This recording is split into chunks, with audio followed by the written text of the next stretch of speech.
Hey everybody, it's Steve with Sky194, and I appreciate you stopping by, checking out my video. And we are here at Misano with the Nissan GTR doing the pros and cons. And of course, I'm with the 2020 cars. So before we get started, of course, this is the 2018 Nissan GTR. I just put 2020 because it's with all the other 2020 cars. And there's no official 2020 car, Nissan GTR car that ran this last year. So this is just my livery car. But obviously I was in the middle of doing the pros and cons in the 19s and the 20s. So I'm just go ahead and wanting to do the 20 with the updated tire to see how it can compare and compete with the 2020 cars with the new tire. So anyway, just to kind of get that out of the way, like I said, we're here at Misano, and of course I'm going to go over the pros and cons, and I'm going to go over a few setup tips, and also go over the setup here at this track, and also put the link to the setup in the description. So let's go ahead and get started.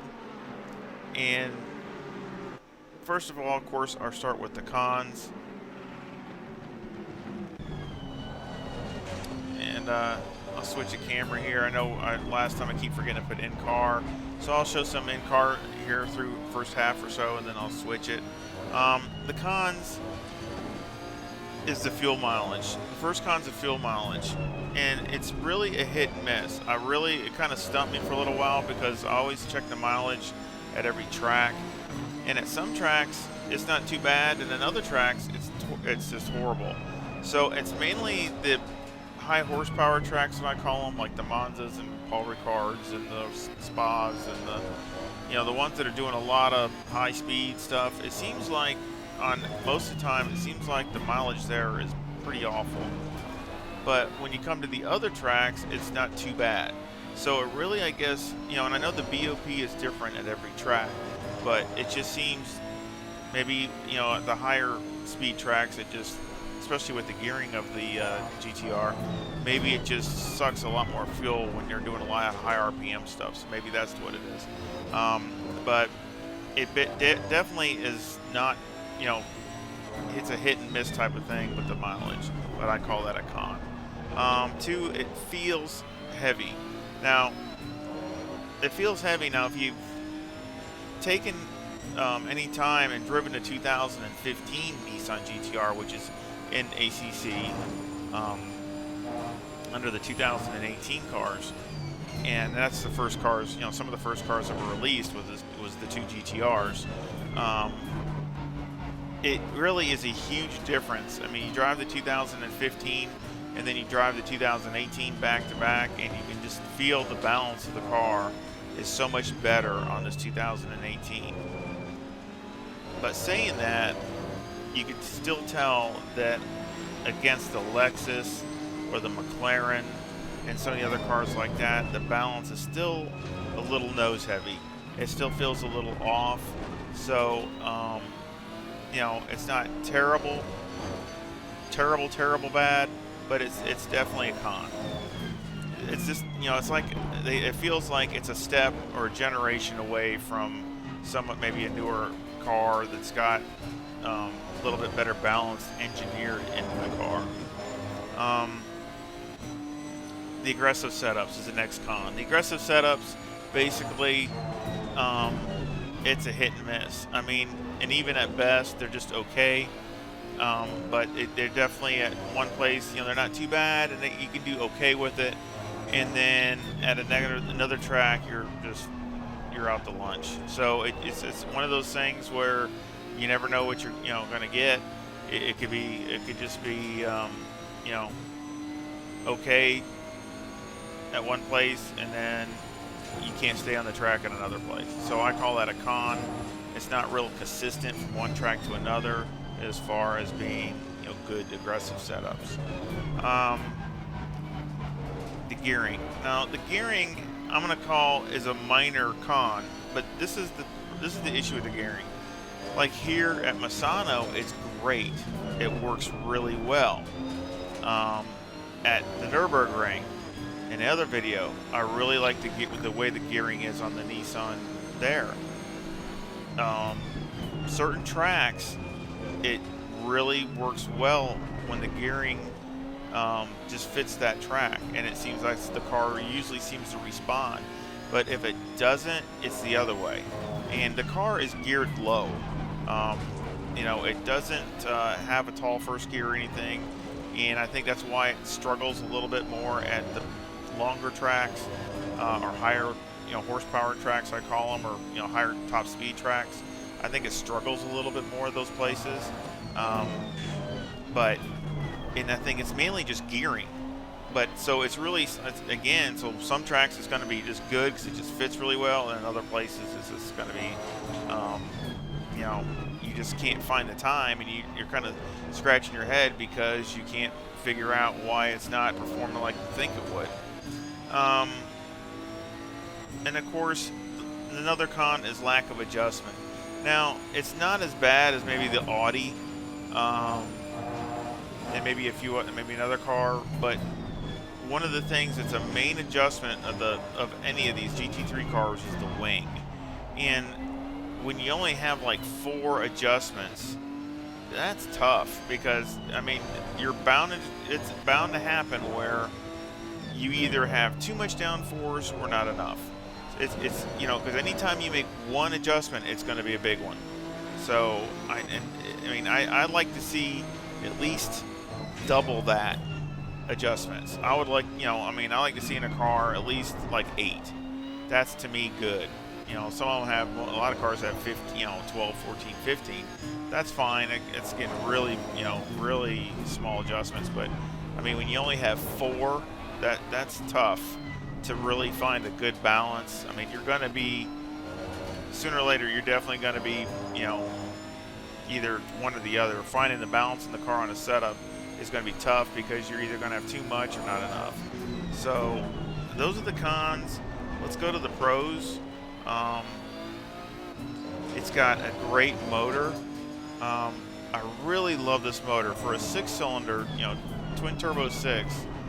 It's really good. I mean, I don't mind the sound either, which is a plus, but it just, it's so linear. I mean, it's just, it's tuned really well. It doesn't really have a turbo hit like the BMW or the Honda, things like that. It just really has a great pull from anywhere. So if you need to short shift or something like that, and some track, like going through that little carousel up here at Misano, you know, a lot of times you just short shift, put it in, you know, in the second gear, especially here, because with the gearing it's so low, you just want to put it in the next gear up, and it's fine with that, because you know, you don't get a turbo hit, you don't get a you know, any kind of huge mega hit or anything like that. So it's really just, I'm really impressed with it. The brakes, the next Pro has got good brakes, especially for the balance being off a little bit. I really think the brakes are tunable, and again, I really think they're in the top half of the field as far as stopping.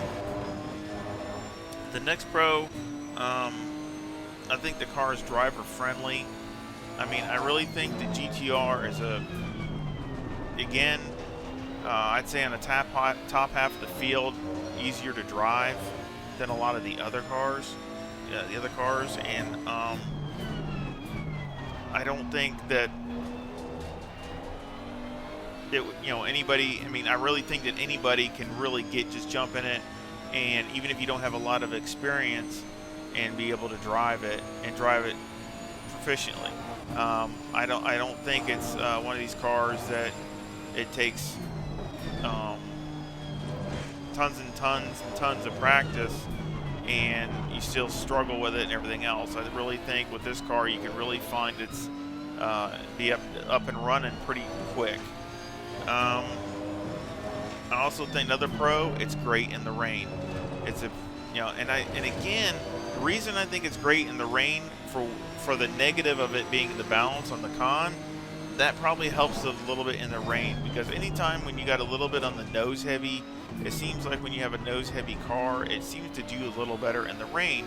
Why? Because when you can induce understeer a little bit in the rain, it's going to help be more stable, because obviously the back end in the rain is going to want to come out real easy, and you're trying to keep the back end behind you and all this other stuff, and you know, you want a little bit of understeer so the back end will stay back there, and it's not that hard to do that with this. I mean, it's not like a terrible understeer car or anything, but it's just got like I said, a little nose heavy. So I think in the rain it does help with the traction, and also the motor being so linear, it can really still hook up and not have an issue with coming off the corners and things like that. Which leads me into the next pro is the car is great coming off the corner. You can make some really good passes, which I did here in this race.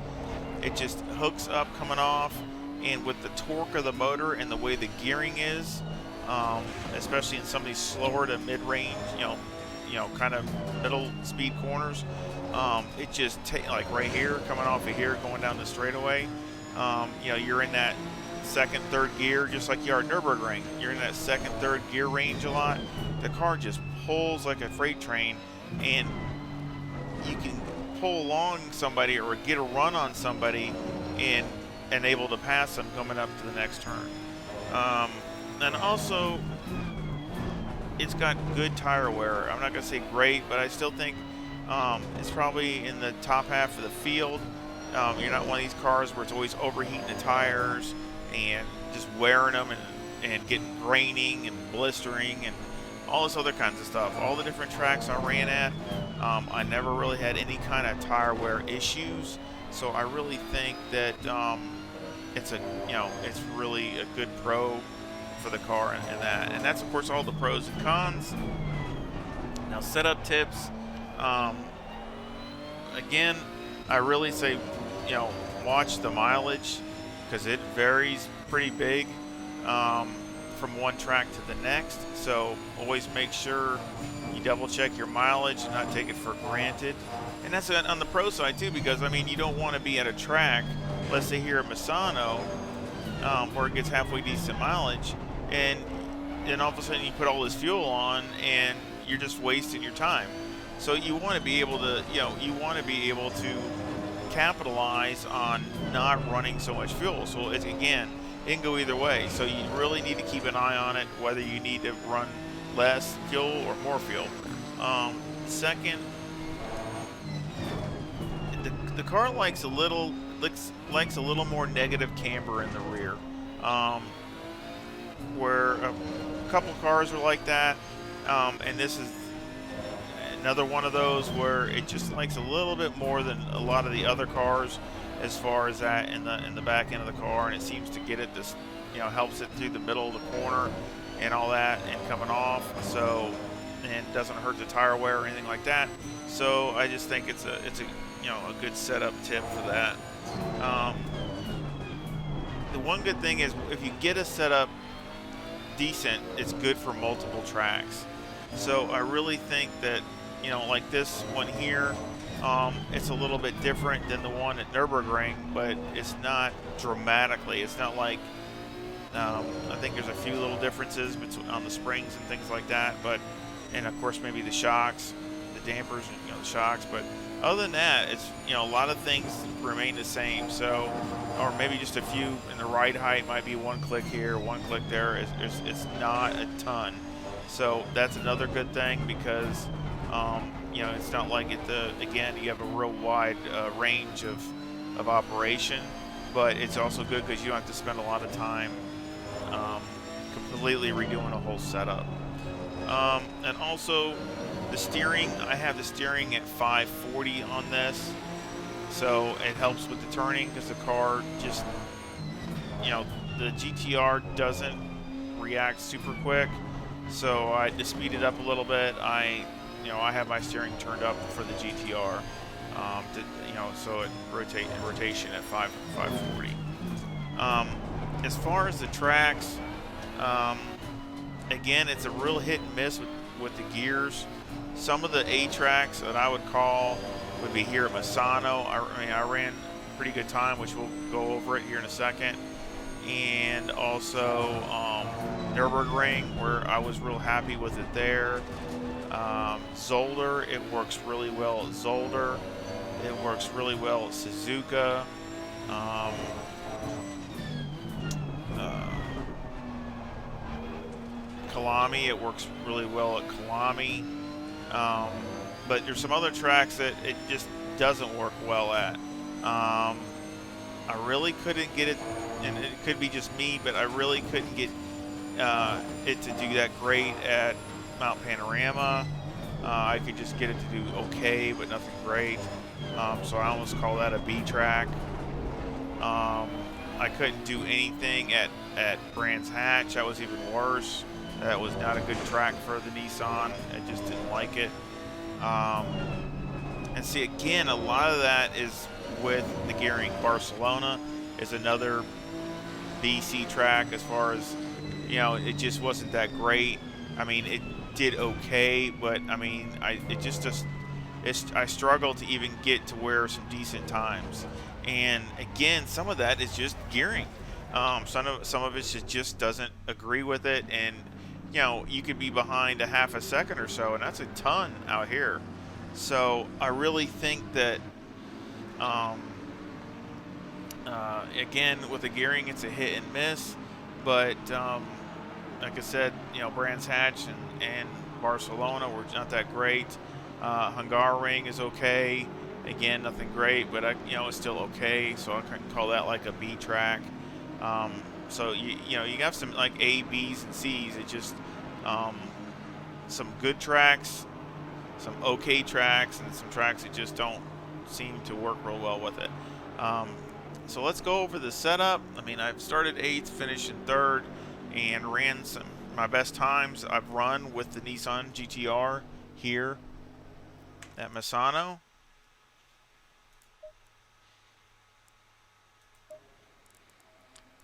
And there you can see my time. I have a ton of 34s.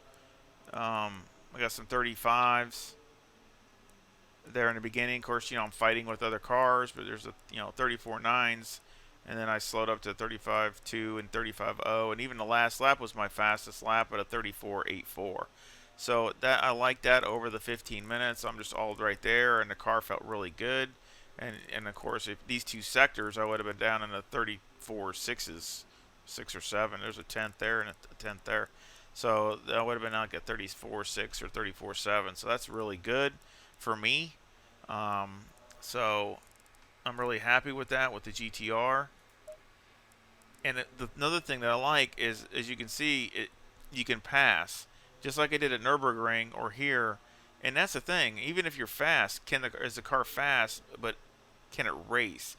Can you get around somebody? Or is it fast, but it's still hard to get around somebody? And the one good thing about the GTR is you're still able to pass people. It's got that pass advantage as far as that torque coming off the corner, like I said in the pros, that you can get up against somebody, next to somebody, and make a pass, which is real critical. Where's the setup? Yep, setup. We got 25.4 left front, 25.5 left rear, 26.5 right front and rear. Toe is negative 0.1. The camber is negative 3.8 on the left front and negative 3.7 on the right front. The caster is 18.1. And the toe on the rear is 0.1 with the camber at negative 3.1 on the left rear and negative 3 on the right rear. Electronics I had at 3 and 4. Fuel I had 50 liters, but I had it at 70 when I was doing the testing, and they were running basically the same times. So real happy with that. I had, there you go with the tire wear. As you can see, those are the tires that I ran in the race, and you can see there's not much difference between front to rear, pretty close. So I'm happy with that. No graining, no blistering, no anything, which I really like that. Especially I was pushing it, as hard as I could. Mechanical grip, I had 7 on the anti-roll bar, 58 on the brake bias. Steering ratio was 12 to, I could have had at 13 either way. That's what I like to do. I like to turn it so it reacts faster, and then if I want to just slow it down a teeny bit, I can make the steering ratio, I can slow it down by these adjustments just to slow it down a little bit if I want to. So I kind of like doing it that way, and that way you can fine tune it the way I like it. But the wheel rate or springs on the front were 156,000 with an 1100 bump stop rate on the left front and a 1000 on the right front. The bump stop range is a 3 on the left front and a 4 on the right front. And the rear, the springs are 126,000 with a bump stop rate of 600. And then on the bump stop range, it's 8 on the left rear and 14 on the right rear. The anti-roll bar is 4, and the preload on the diff is 40. Shocks on the front are 18, 14, 27, and 26. And on the rear, they're 16, 13, 27, and 25. Aero, I have 57 on the front with a ride height of 62 in the rear with a number 2 rear wing and a 4 and a 3 and a brake ducts. And the front aero variation is 1.3 to the positive. And of course, like I said, you only have 4 adjustments here on this rear wing. That's it. So again, if you want to make an adjustment, it's, 1 is a big adjustment. So one, adding 1 or taking 1 out, either way is a big adjustment. And of course, I listed it as the 2020 just so you know that it's with the new 2020 tire. And I sure hope you enjoyed the video and the pros and cons on the Nissan GTR. And if you could, please hit thumbs up and subscribe if you haven't subscribed. It really does help the channel and really helps with the support of the channel as far as letting me know if you like the content or like the any of the videos. Even if you're not interested with the GTR, it does help know if you like the pros and cons or the setup videos or any of the other multiplayer ones. I really appreciate it, and I sure hope you come back and visit real soon. Y'all take care. See ya.